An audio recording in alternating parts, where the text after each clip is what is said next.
This video is sponsored by Squarespace. More about them in just a moment. Recently, the Christian apologist Gavin Ortlund has argued that an atheist worldview is not just false, but will lead us into existential despair. He's made this argument both in a recent book chapter and also in a video on his channel. This is an accusation that has often been levelled at atheists, but Ortlund has put it into a precise and detailed form, and here I would like to politely disagree with him, like in some kind of YouTube response video. Before we get started, I just wanted to thank Gavin for being kind enough to go over an early draft of this script to check that I'm not misrepresenting his position. It was a massive help, and I would love for this to become more common in the world of online responses. So yes, a massive thanks to Gavin. Also, as many of you know, I'm really not a fan of how unpleasant and personal online debates can often get. So if you do want to leave a comment, could I please request that it be a respectful one? But without further ado, my name is Joe Foley, and this is Unsolicited Advice. 1. Gavin Ortlund's argument. In a nutshell, Ortlund's argument is contained within the title of his chapter, which is called Exposing Unbelief as Unlivable. That is, he thinks that atheism as a belief system just doesn't grant the same kind of well-being that theistic belief, and in his case specifically Christianity, does. For Ortlund, atheism and a certain kind of existential despair sort of come as a package deal. As we'll come on to, he says that there are 3 undesirable things that naturally fall out of an atheist belief system: disenchantment, meaninglessness, or nihilism, and loneliness, and that theism both doesn't suffer from these flaws and is the natural answer to them. We can see that there is still some ambiguity in the claim that atheism is unlivable. It seems to me that there are 4 different ways we could roughly interpret this idea. 1, theism is, on balance, more livable than atheism, and I'm going to call this the weak optimistic thesis. In philosophy, when we call something weak, we don't necessarily mean that it's bad. We tend to mean that it's making a more modest claim. 2, theism is necessary for livability, and I'll call this the necessary optimistic thesis. 3, theism is sufficient for livability. I'll call this the sufficient optimistic thesis. And 4, theism is both necessary and sufficient for livability, and I'll call this the strong optimistic thesis. Bear this in mind as we'll be coming back to these broad labels a few times in the video. Importantly, none of these versions of Ortlund's argument are trying to argue directly that God exists. They're instead arguing for something like the existential desirability of God. But how does Ortlund establish that atheism deprives us of some vital philosophical goods that are necessary for livability? Well, as we just said, he argues that atheism, at least in its modern secular form, encourages 3 undesirable states: disenchantment, meaninglessness, and loneliness. And for the purposes of this introduction, we'll look at each one in turn. Ortlund defines disenchantment as a sense of flatness and diminishment resulting from the loss of transcendence. Like almost all feelings, it is notoriously difficult to exactly pin disenchantment down to a precise description, but I think it is at least a familiar feeling to many. Perhaps my favourite way of putting it is by the author Leo Tolstoy, who describes it roughly as follows. It is only possible to go on living while you are intoxicated with life. Once sober, it is impossible not to see that it is all a mere trick, and a stupid trick. That is exactly what it is. There is nothing either witty or amusing. It is only cruel and stupid. Another alternative way of describing this feeling comes from Byung-Chul Han, who refers to a roughly disenchanted worldview as an inferno of the same. That is, everything seems the same, everything feels equivalent, and as a result, everything feels vaguely ephemeral. Han uses this phrase in a number of ways, but this is one of them. The idea, then, is that the world seems empty or robbed of vitality. Ortlund's position in this chapter is that this sense of disenchantment comes from a lack of transcendence in our worldviews. If you don't like the term transcendence, you can just think of it as spiritual grounding. That is, in a theistic worldview, and especially within a particular religious tradition, the world itself is situated as an object within a broader divine plan. It is intimately connected with something beyond the world that serves as a justification for the world and for existence. As Ortlund puts it, for most of human history, life had a kind of fullness and awe because it had larger spiritual implications. In a Christian imagination, life in this world isn't final, and this physical world itself participates in spiritual reality. It is a theatre of God's glory. In other words, the whole framing of this physical world is very different under a religious worldview to that of the modern atheist. Whereas to the modern atheist, the world is all there is, and Ortlund argues that this feels unsatisfying, to the theist, the world is enchanted by something that exists beyond and intuitively kind of above it in terms of value hierarchy. Ortlund argues that disenchantment stems from the belief that there is nothing beyond the world standing in this justifying relation to it. Ortlund's argument for atheistic nihilism is slightly different. That is his meaninglessness point as opposed to his disenchantment point, and they're not quite the same thing. Whereas disenchantment concerns the emptiness of the world, atheistic nihilism designates a lack of direction for human life. The experience of living, thus, becomes as flat as the bare materialistic world is under the atheistic conception.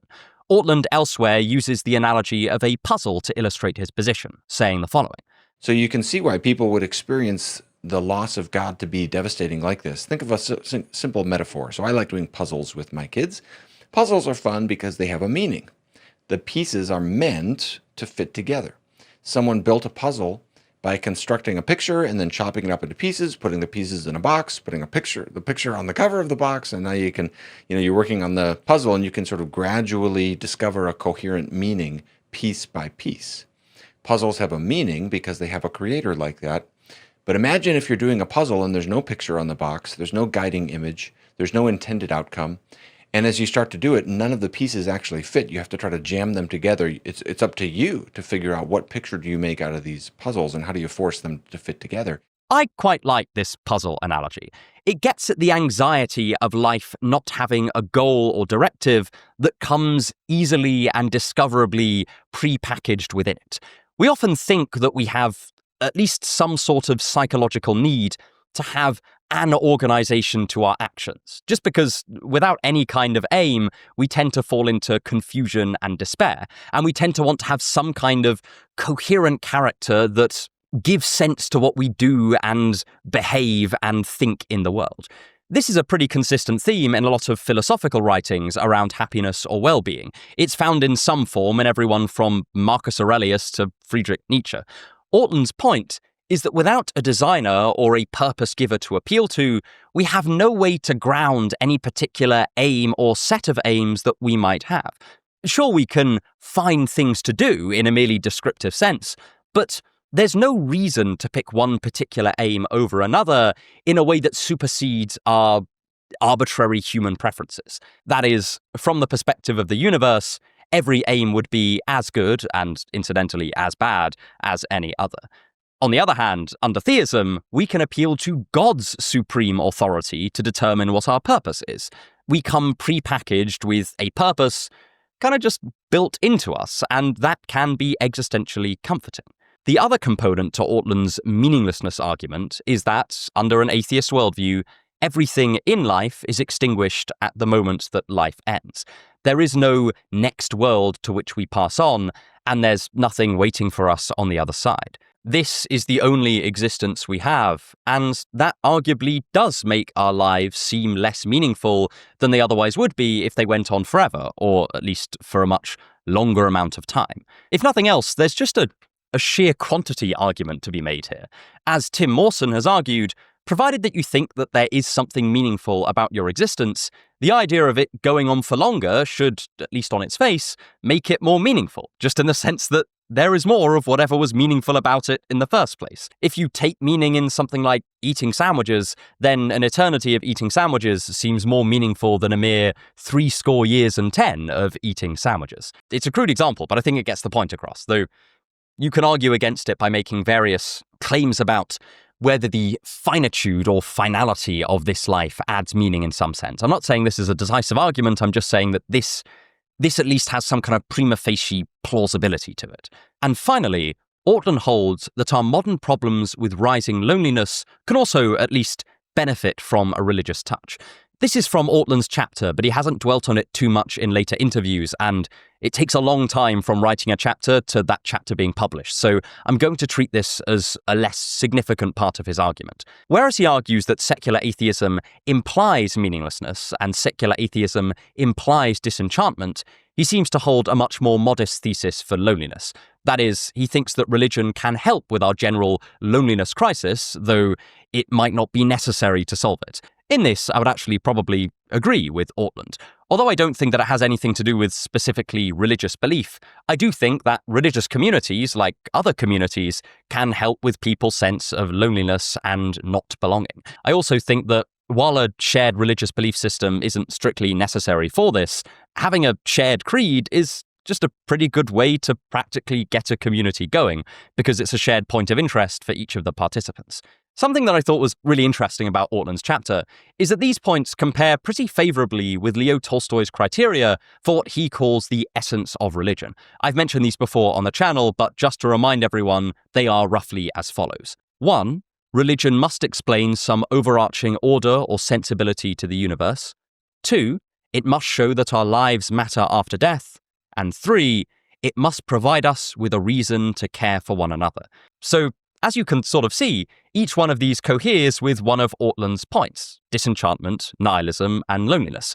Gavin clarified that this was unintentional in our correspondence, but I just thought it was kind of cool. There are a couple of nuances in Ortlund's argument that I want to address before we move on. The first is that he doesn't think that atheists necessarily feel the kind of meaninglessness and disenchantment in a conscious way that he thinks atheism entails.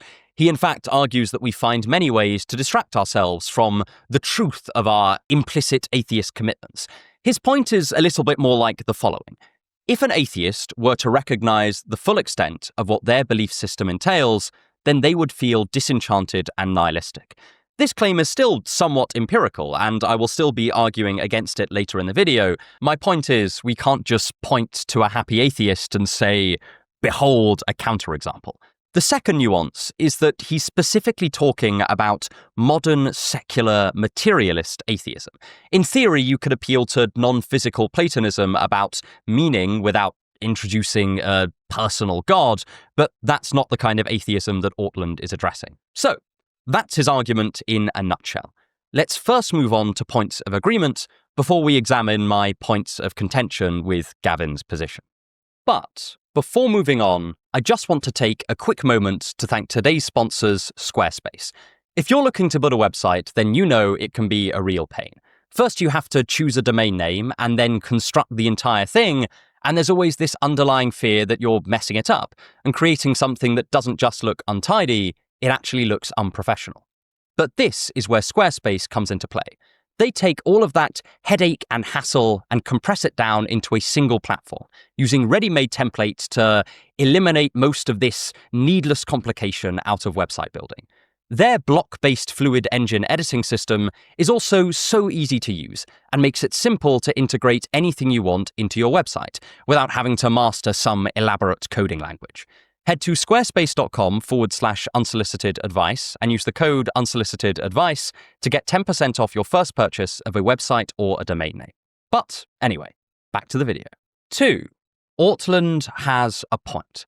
On the whole, I think that Ortlund's argument provides a pretty good outline of genuine existential weak points in secular atheism, or at least potential weak points. I also think that it illustrates a very important point that a lot of modern atheists, very much including me in the past, have overlooked, which is that God, for better or for worse, has been the linchpin of an awful lot of our philosophical systems, at least in Europe and North America, for the past millennium and a half.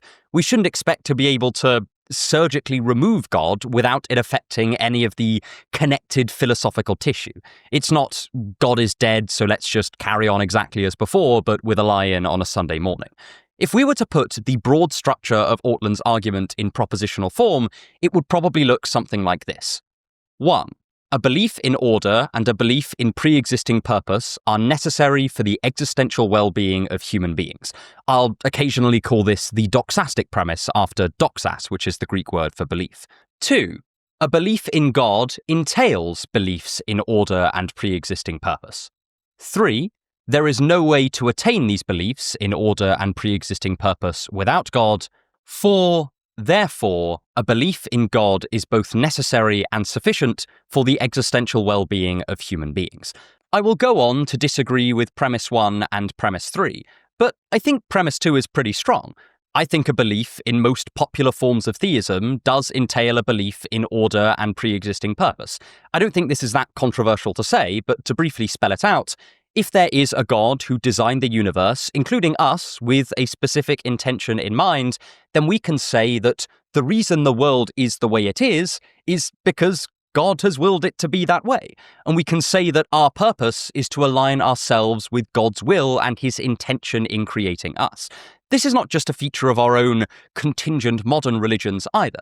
The Stoics thought that the notion of providence explained both why the universe was the way it was and provided us with a purpose, which was to align ourselves with its will. You can see this in almost every Stoic author. Just as a knife's job is to be sharp, our job is to align ourselves with God's will. However, despite this initial agreement, I do think that premise 2 by itself might need some additional refining.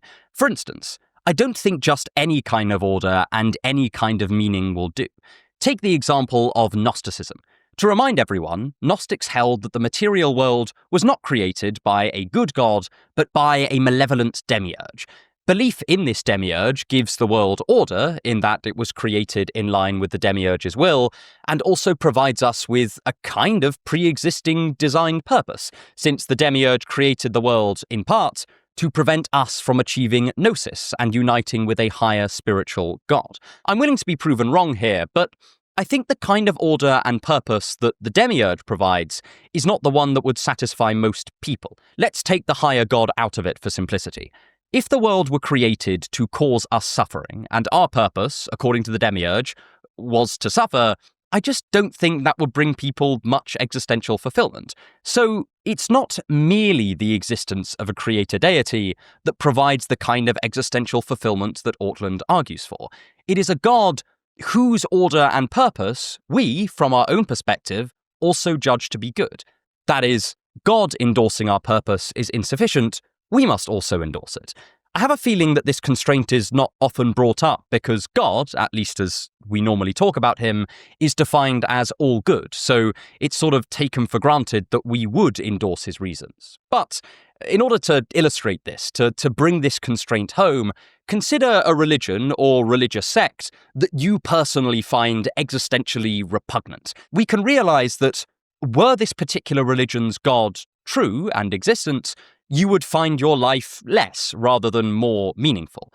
And the world might feel enchanted, in a sense, but only because you've moved from neutrality to condemnation, which it's not really gaining territory, existentially speaking. It's not the kind of meaning that we're searching for. That being said, this does still leave it open that both our own reflective endorsement and God's endorsement are necessary for existentially fulfilling order and purpose, in which case atheism would still be devastating, but God would no longer be sufficient for either enchantment or meaning. Although, and we'll come onto this a little bit later, it does open the question as to what is doing most of the work there. Is it our own perspective, our own personal endorsement of a particular purpose, or is it God's endorsement, or is it 50-50? Because well, as I'll go on to argue, I think that plausibly this will vary between people.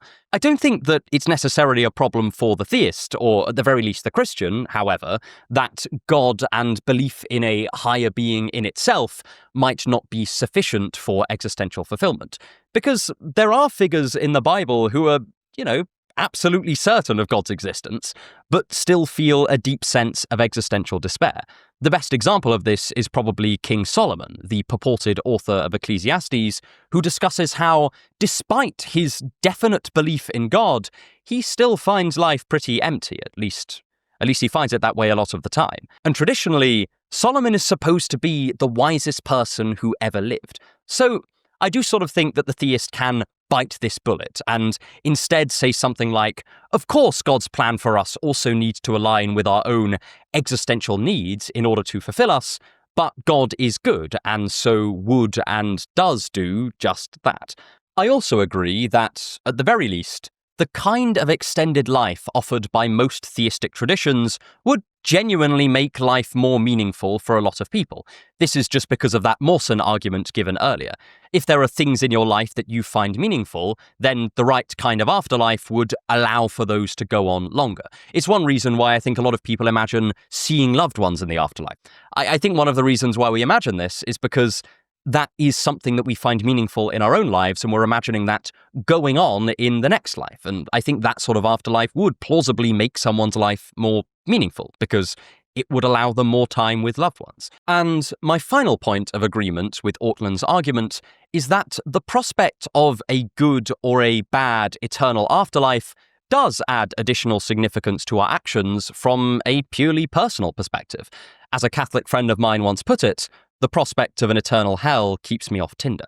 This can make life feel more meaningful for sort of the same reason that getting married feels more meaningful than choosing to have a cappuccino instead of a cup of tea at a coffee shop.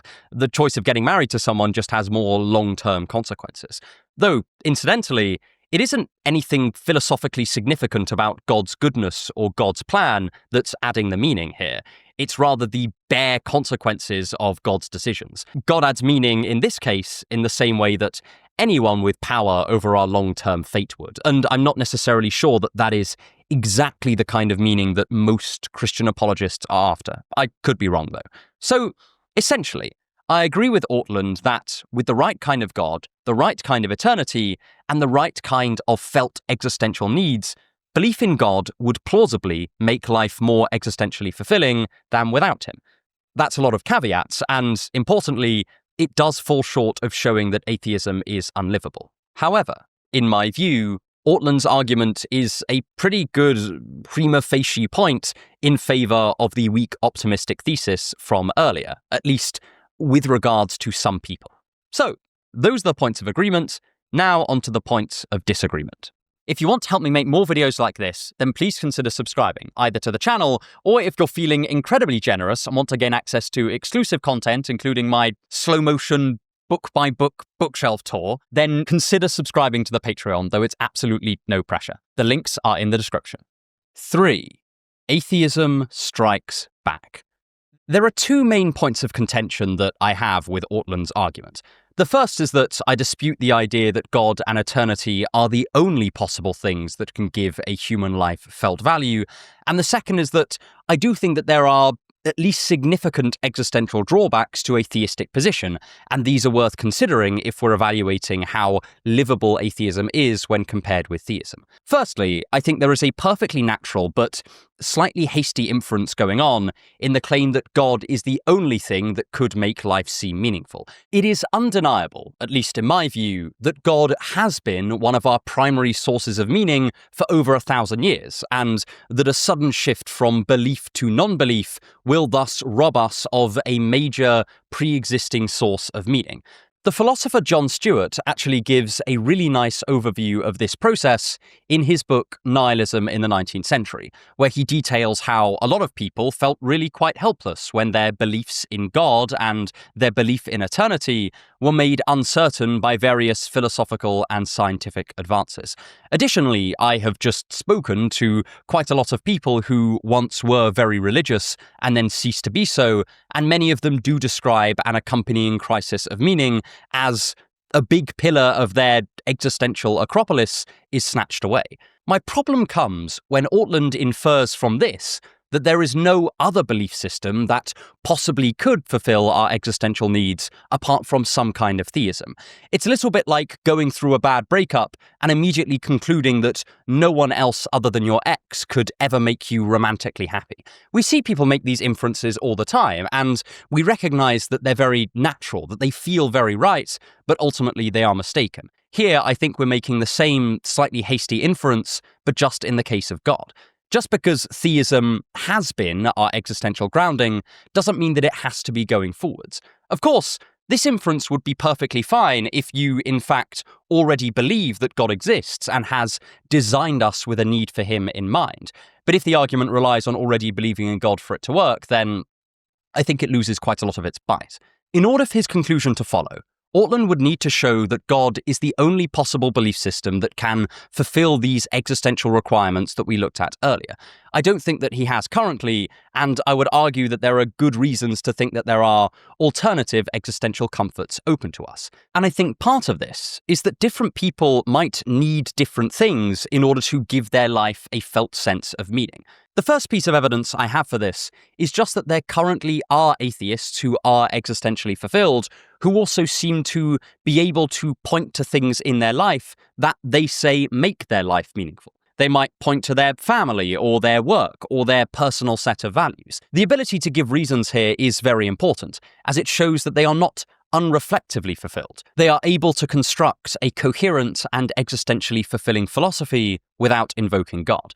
At the very least, this gives us some reason for thinking that at least some atheistic lives can be fulfilling. Of course, Ortlund does anticipate this response in his chapter by arguing that such atheists can only maintain this sense of meaningfulness by not being fully aware of the consequences of their atheism. Their nihilism is sort of bubbling away beneath the surface, waiting to be unearthed by a realization. We can imagine what this might look like. Tolstoy, again, provides a very good example. He describes suddenly realizing that his previous non-religious life had never really fulfilled him, certainly not in the same way as his life as a devout Christian did. I have two possible issues with Ortlund's reply here. The first is just that I'm not entirely sure how we would go about demonstrating it. I can't see how we would check whether someone has truly seen the consequences of their own atheism. If I were trying to convince an atheist of this position, I might ask them whether they recognize that their atheism precluded things like eternal life or having a pre-existing purpose in life. And they might reply yes to these questions, yet still insist that they feel perfectly fulfilled.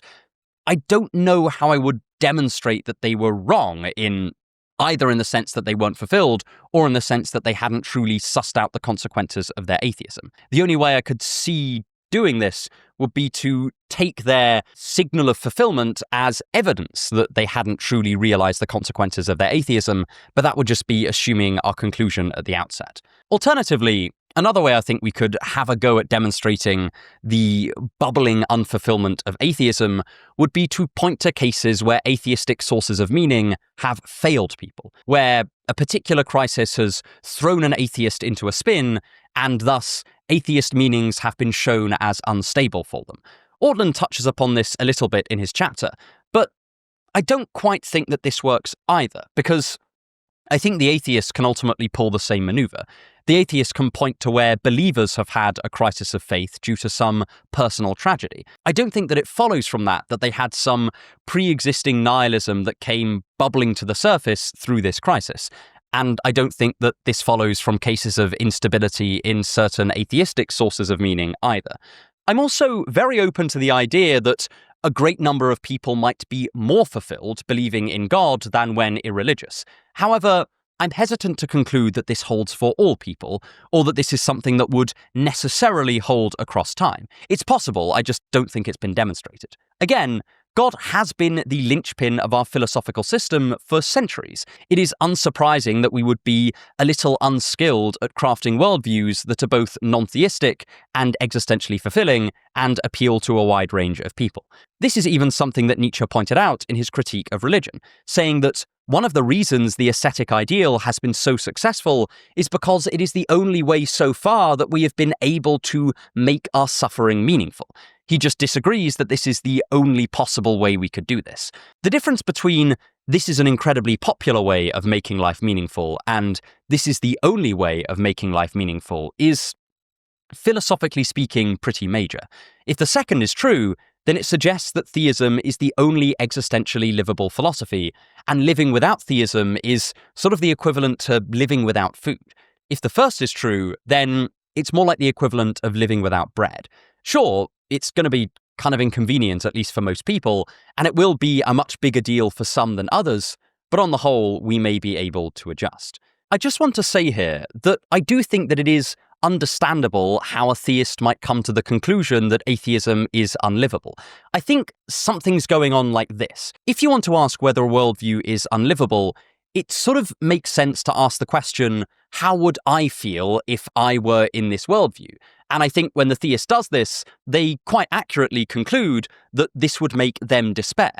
But I don't think this can be used to demonstrate atheism's unlivability, because atheists may well have different existential needs than theists, as well as different existential conclusions. That is, atheists may be, at least on average, fulfilled by relatively different things than most theists. I don't think we have much reason a priori to think that everyone would be existentially fulfilled by the same set of beliefs.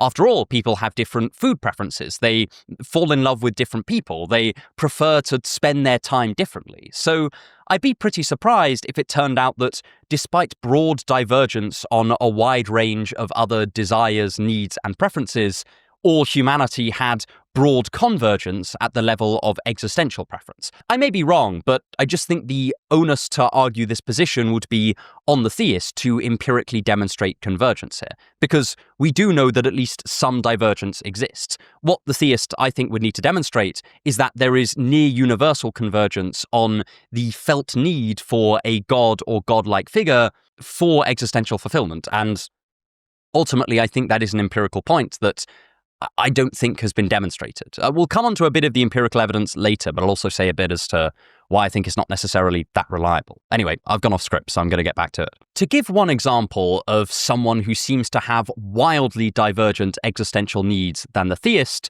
take the philosopher Jean-Paul Sartre. Sartre famously argued that life would actually be more existentially fulfilling without God than with God. He prized the ability that humans would have in an atheistic world to shape their own authentic selves through their choices, and thought this was only possible if God did not design a purpose for us. For him, if God existed, it would actually detract from our ability to live existentially fulfilled lives. This is another thing that Mawson discusses in his book. Now, I wouldn't go nearly as far as Sartre here. I would instead just argue that some people probably lean more towards the Sartre camp and others more towards the Ortlund camp, and that I can't see a way of adjudicating between the two, apart from just to say that they have different psychological and philosophical needs, and thus different standards of livability. This is not to say that someone could not move from one camp to the other. I think this often probably does happen when someone either gains or loses their faith. There's no reason to suspect that someone's existential needs might stay the same across time. I just don't think that we can infer much about atheism or theism as belief systems from this. We can just infer something about believers and non-believers and the kind of things that might fulfill or do not fulfill them. And it's not just Sartre. When polled, people tend to say that many different aspects of their life give them meaning, such as family and community and personal growth, as well as, yes, religious and spiritual traditions. Now, personally, I don't actually place that much stock in this because I couldn't find studies that investigated the relationship between these factors. So, for example, it could be that while family is the most important thing to someone, it is given that importance because of faith, or something like that. I thought this empirical evidence was worth mentioning, but I also wanted to mention some of its flaws as well. I think it does give us some reason to adopt the stance that people probably do have different existential needs and different weightings on those existential needs, but I don't think it's a slam dunk piece of evidence or anything like that.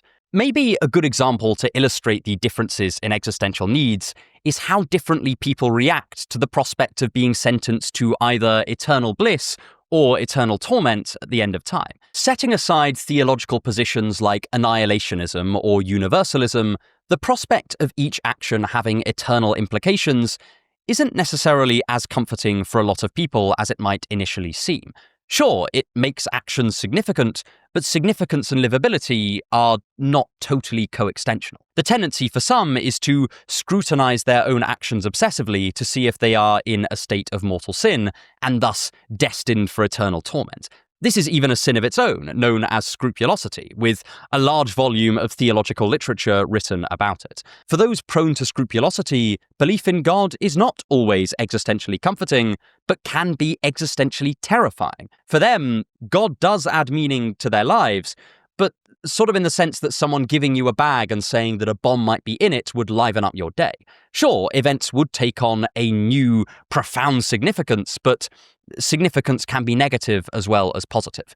I do want to note here, though, that unlike some non-believers, I don't think this shows that theism is unlivable. I just think it shows that some are disposed to find the concept of eternal life with bliss and torture on the table comforting, and others are disposed to find it terrifying. There is human variation here. And ultimately, it's this variation that's the main point of disagreement that I have with Ortlund's argument. I think that implicitly it assumes that all human beings have roughly the same existential needs, and then argues that theism is the thing that fulfills those needs. I am skeptical that human beings have roughly the same existential needs, and so I disagree with one of the key argumentative levers in Ortlund's argument. Of course, Ortlund does have an obvious response he can use here, which is to say that whether the atheist recognizes it or not, or whether they will ever recognize it or not, they have no rational grounds for thinking that their life is meaningful. This appeals to a standard higher than simply individual people's feelings on the matter, and so would allow him to argue that the atheist is just wrong if they think their life is meaningful, in the same way that someone might think that 3 hours of scrolling on TikTok makes their life better, but is mistaken, because we have an objective or semi-objective standard of prudential goodness that we can appeal to. In order to make this argument, the theist would need to lay out some mutually acceptable criteria for both the atheist and the theist over how we can rationally infer livability from a set of descriptive beliefs about the universe without appealing to peculiar and variable facts about human psychology. However, at least in my opinion, a problem immediately emerges, because I'm just not sure what such a set of criteria would look like. Even the theist does not infer the meaningfulness of their life directly from the existence of God using some kind of incontrovertible logical law. It's instead that the existence of God secures the kind of things that the theist finds psychologically and existentially valuable. It's entirely possible that we may come up with some kind of universally applicable criteria for what really makes an existentially meaningful life without appealing to these variable psychological needs, but I am skeptical of this. And finally, we saw in the last section that it's not sufficient for God to endorse a given meaning for life for that meaning to be meaningful for us. There we said that the theist can reply that God giving us meaning is still necessary for existential fulfillment, but it's just not sufficient for it. We have to endorse that meaning as well. However, now we're going to question that reply. To return to Ortlund's puzzle example, is it the fact that there is one predefined solution that makes the puzzle motivating to complete, or are there other things that would make the puzzle just as subjectively motivating? So, say I gave you a puzzle to solve and said that the puzzle had no predefined solution, but that you can make it into a large number of very beautiful shapes, with those shapes not being picked out by the designer. You know, it's a sort of collection of curves and straight lines. I actually had this sort of puzzle game when I was a child, and I really enjoyed it. But to stretch the metaphor slightly, this indicates that having one predefined solution is not the only thing that can motivate us to complete a puzzle. The fact that there are multiple solutions that make sense from our vantage point is just as good, even if that wasn't intended by the designer. It seems that subjective coherence can be just as motivating as one preordained design, at least as far as puzzle pieces are concerned. And I would argue that the same holds true for life. In other words, I'm asking, what's doing the majority of the work here? Having a predefined meaning or endorsing that predefined meaning from our standpoint? And I would argue that it's the latter. And if it is the latter, well then, it is possible that the former is not as necessary as we thought. There are some counter-arguments I can think against my point here, but if I start giving them, this video is going to get a lot longer, and it's already far, far too long. So I'm going to move on to our final section. 4. How I would make this argument. I'm not really a fan of saying where I disagree with an argument and not saying at all how I would steelman it to start to get around my criticisms. So, here goes. As I said, my point of contention with Ortlund's argument is its universality, the idea that atheism itself is unlivable. But I think there is a version of this argument that doesn't appeal to universality at all. I think it might go something like the following. It may be the case that you find atheism perfectly existentially acceptable, But there's good reason to think that if you value certain things like continued existence after death or a pre-existent purpose for your life, and the knowledge that a being of infinite significance loves you, then you might consider whether theism would make your life more meaningful than atheism. I think this is a stronger argument for a number of reasons. The first is that it doesn't claim that atheism itself is unlivable, but just that theism may be more livable. The second is that it doesn't rely on universal scope, but at the same time references things an atheist could plausibly value. Hell, I would like more quantity of existence than this life will provide, and it would be nice to think that an infinite being loves me. And the third is that I think it can still serve the role of arguing that theism may be, on balance, at least a more straightforwardly existentially comforting view than atheism for some people. We could extend this argument further if we wanted, and try to argue for the primacy of theist existential solutions over atheist ones. Even if we accept that there are various atheist philosophers like Nietzsche, Sartre, and Camus, who have each crafted potentially existentially fulfilling worldviews without God, and even if there are, in fact, a myriad things that can and do fulfill atheists, well, we could still argue that theism does things better than these other theories. We could point to some straightforwardly practical things, like that theism may be more accessible, with most towns being home to at least one major world religion, if not more. We can point to pre-existing authorities, like priests, to guide us on our way. There are far more priests than there are scholars of absurdism. We could also point to the fact that we know many people have found fulfillment in theism, so there is good evidence that it's possible if you're currently in some kind of meaning crisis. There's not the same evidential basis for the utility of Nietzsche's philosophy or existentialism or absurdism, even though I personally do think that these philosophies can be very helpful. So there's room for the theist to argue that we can accept the existence of alternative fulfilling worldviews and yet still make a positive case that religion is better. It doesn't need to be a knockdown argument against atheism. It could just be a comparative argument that gives some credence in favor of religion's existential appeal. This would involve a more modest conclusion than originally proposed. Instead of arguing that non-belief is unlivable, we would now be arguing that religion is a tried and tested, but not infallible, means to attaining existential fulfillment. And I still think this could fulfill the rhetorical function that Ortlund desires for his own argument. He's very open that he doesn't aim at demonstrating God's existence here, just his desirability. It's an argument aimed at opening hearts. And I think this version of the argument does much the same thing, but with slightly more secure premises, at least in my view. On the other hand, this new argument is much more vulnerable to atheists simply stating that they don't find atheism unlivable. And in the face of such a statement, the theist can only reiterate what they take to be the negative consequences of atheism. If the atheist has not fully grasped them, and they actually do have existential needs that are amenable to a theist treatment, then this may genuinely help them see that atheism is not fulfilling their existential needs after all. However, if the reflective atheist still sees atheism as perfectly livable, or sees theism as no more livable, then there's not much that the theist can say in response to that. But I don't think there was much that the theist could ever say in response to that, so I don't necessarily think that's a weakness of this version of the argument. And finally, I do think there is some merit in simply raising the existential challenge to non-theistic worldviews, given how tightly aligned the questions of existential fulfillment and religion have been historically. I agree that it is slightly strange to think that we could just eliminate God from our worldview and expect nothing to change. Over the centuries, we've become very used to justifying our own existence with some transcendent thing beyond ourselves, something eternal and out there. I don't think that such a mental habit is necessary or essential to being human or essential to being existentially fulfilled for at least some people, but I do think that it's there. Coming up with non-theistic narratives and worldviews that are existentially fulfilling isn't a task that can simply be hand-waved away.